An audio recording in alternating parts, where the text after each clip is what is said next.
You call him a child? Did you call the child the word? Yeah, spoiler alert, while I censor it, she uses that word in this video multiple times. Rochester, Minnesota is where this happened. There's a man, we'll just say that he is not white, right? He is at the park with his children. He sees this woman start berating a little black boy, calling him the N-word, and he confronts her. Did you call him a child? Did you call the child the word? It is my own business. You call him a Okay, why don't you have the balls to say it right now again? Okay. All right, that's what you say. You don't go digging through people's you dumb. Nobody digging through your A little kid just did, you dumbass. That little kid, you call him a Yeah. The little child? What if he acts like one, he's gonna... Are you about to hit him? You chase him here? He took my son's stuff. So that gives you the right to call the child 5-year-old and the N-word. If that's what he's gonna act That's like. what you're gonna call him. That's what he's gonna act like. You know, that's a hate speech. And you can be recorded for that. I don't give a Huh. Okay, we'll see about that, what the internet has to say about you. God help us. She claims that other child took her son's belongings. That's what kicked this off. The guy who recorded the video is familiar with the other child. When he brings his children there, that child and his siblings are often there and play together. The kid she's going after has autism. He doesn't behave in a neurotypical way. And even if he didn't have autism, nothing he could have done would justify her calling him slurs and pursuing him physically, which is what she says she was doing before this guy intervened. He said after he stopped recording, she sat down, hurled more slurs, told him and his wife that they should leave the country, and then got on the phone and acted like she was calling someone to come down there and handle things. Fortunately, no one came, and eventually she packed up her child and left. But this woman is a danger to children. She doesn't need to be on a playground or around other kids. And she has at least one child of her own, which is also concerning. So Rochester, Minnesota, someone do me a favor. Take a close look at her tattoos. You can see her face clearly. Someone please tell me who she is. This woman is called Shilor Marie Hendricks. People like her don't see black people as human beings. That's the only way to explain a level of hatred so deep, so embedded, that a colored woman could openly call a 5-year-old black autistic child the N-word and not even hesitate, man. A child, innocent, vulnerable, living with a disability, and yet she didn't view him as a person, only as a target for her hatred. Racism like this isn't simply about ignorance or not knowing better. It comes from a pure evil. No amount of reasoning, facts, or kindness can change a mindset that was built on hatred, not logic.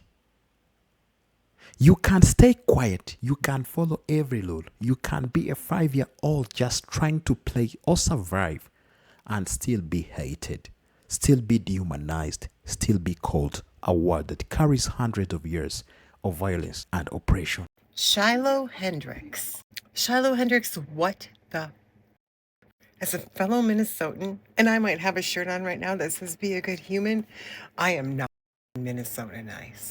I am so far from Minnesota nice. It's insane.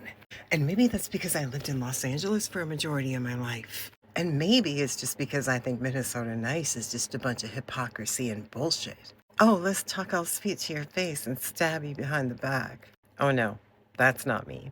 I'm going to say the shit I need to say directly to your face, even if that means I need to get in my car and drive to Rochester. I swear to God, if I ever hear that you use the N-word towards a child again, you don't have your kid bring some toy to the playground that's their personal toy and then set it down and expect another child not to run towards it to want to play with the shiny toy. And that is a child. And you're supposed to be an adult, but apparently, nope, you're not. Let me guess, you support Donald J. Fuckface? And let me guess, you think that racism is okay now because he's in office? Well, I'm here to tell you, you are so far from being right about that. It's going to make your head spin. There are so many of us out here that want to talk to you. So many of us. So you just tell me where to meet you at. You just let us know, because we'll get in the car and we'll be right there, honey. And let's see how your mouth runs after that. See, it's a lovely drive to Rochester from Minneapolis. I always like a day trip. Always down with some good emo tunes in the car. I like a reason to stop at the gas station and pick me up a Diet Coke and some road snacks. What I don't like is racism. Blatant racism. Especially not towards a child. You need to check yourself. And I don't care what you have to say to me. I'm not the one, sweetheart. I am not the one. Ooh, that's a cute filter. But look, right? Auntie need a little filter. But I should not be laughing because it's not funny. But I'm also, everything done in the dark, y'all. It's gonna come to light. No matter who you are, no matter what you do, it's gonna come to light. And what's going down in Rochester, Minnesota, then finally,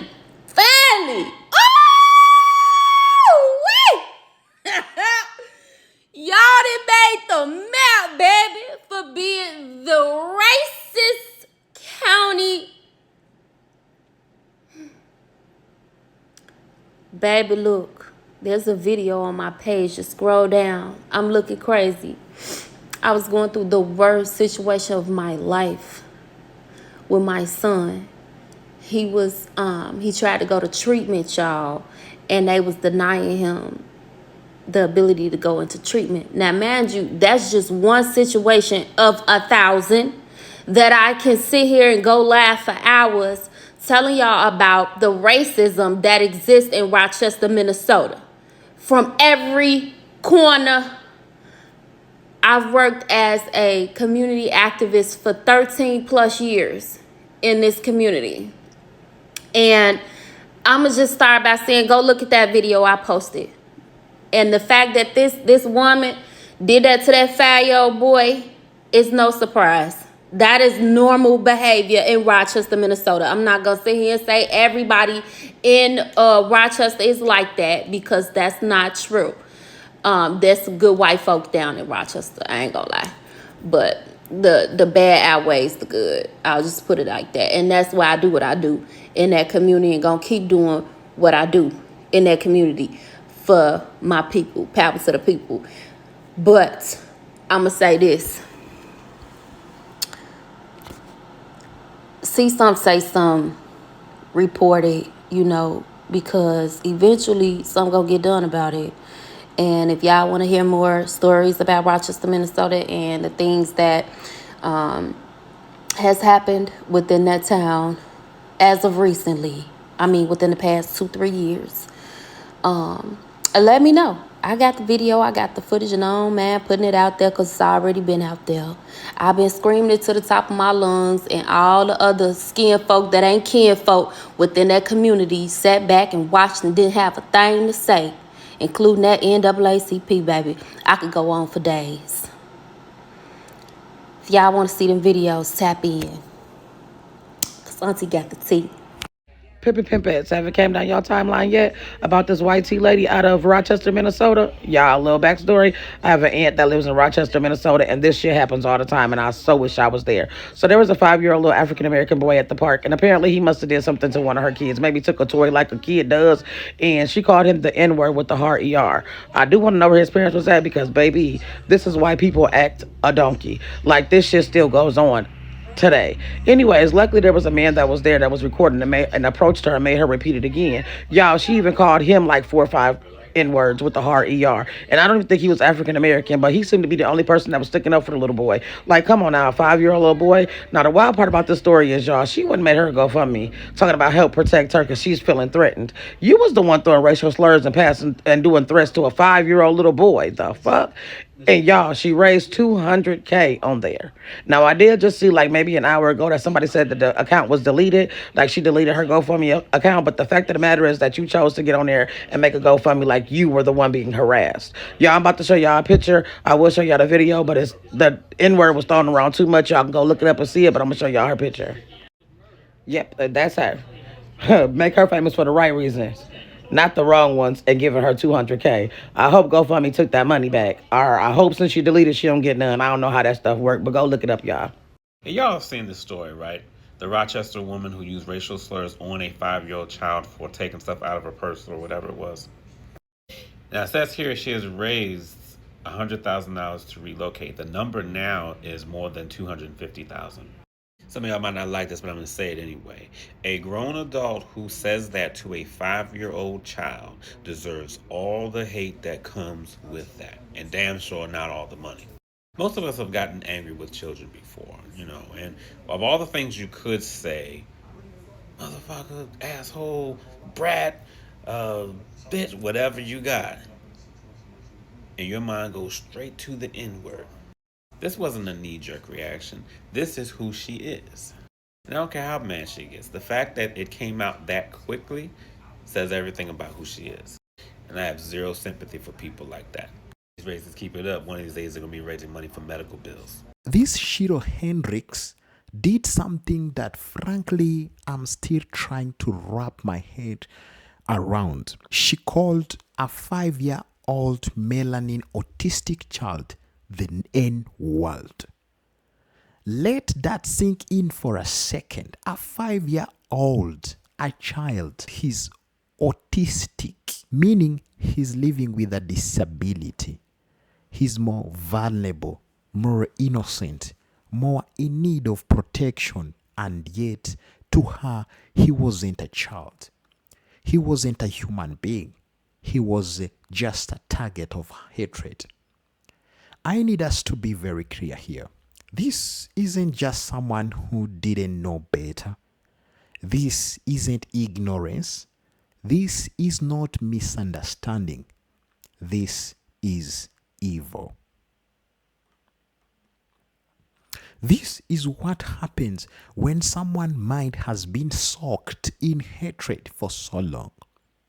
They don't even hesitate. They don't flinch. They don't see a 5-year-old kid.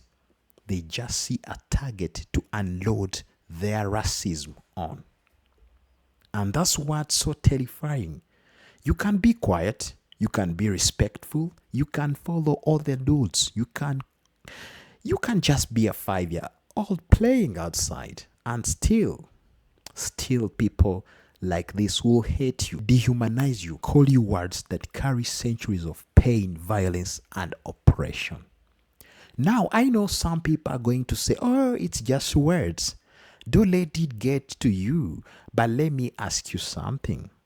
How would you feel if at 5-year-old someone looked at you and called you a word designed to remind you that in their eyes you are less than a human? That no matter what you do, no matter how innocent or harmless you are, they see you as a beneath them. That's trauma. That's a word that sits deep. And man, let's not forget, this isn't some isolated story from 100 years ago. This is right now, today. It reminds us that racism isn't always about big dramatic events. Sometimes it's small casual moments of hatred that show you exactly where someone stands. This is why so many of us talk about systemic racism, microaggression, and why we don't just move on. Because situations like this prove that, man, the poison is still alive in society. And to the people who always say, just educate them, just be kind, just show them facts. No, you cannot reason with evil. You cannot logic someone out of hatred they choose to absorb and hold on to. Man, this is why protecting, children, teaching them they're worthy and calling out racism loudly every time is not an option. It's survival. I don't want any 5-year-old, any child of any color to ever have to hear words like that and wonder why do they hate me so much when I've done nothing wrong. That's the situation where that child is in right now. Man, he's a 5-year-old, autistic. Maybe he doesn't even care. He doesn't even have those things. But imagine lashing out those words. Man. Yeah. Okay. So yeah, this is one. So yeah, this one hit hard to that little boy. Man, it's crazy. To that little boy, I don't think he even heard those words, but maybe I want him to know, man, you're valuable, you are loved, you are worthy. This, there is nothing wrong with you. The problem is with people like her, people whose hearts are filled with darkness. And to all of you watching, I hope this reminds you why we can't relax, why we can't just brush racism aside and pretend everything is fine. We have work to do to protect, to educate, to love our people, and to stand up loudly against hate. If you found this video important, please share it. Drop your thoughts in the comments. I want to hear how you feel about this story. And as always, take care of yourself. Take care of each other. I'll see you next time. Bye-bye.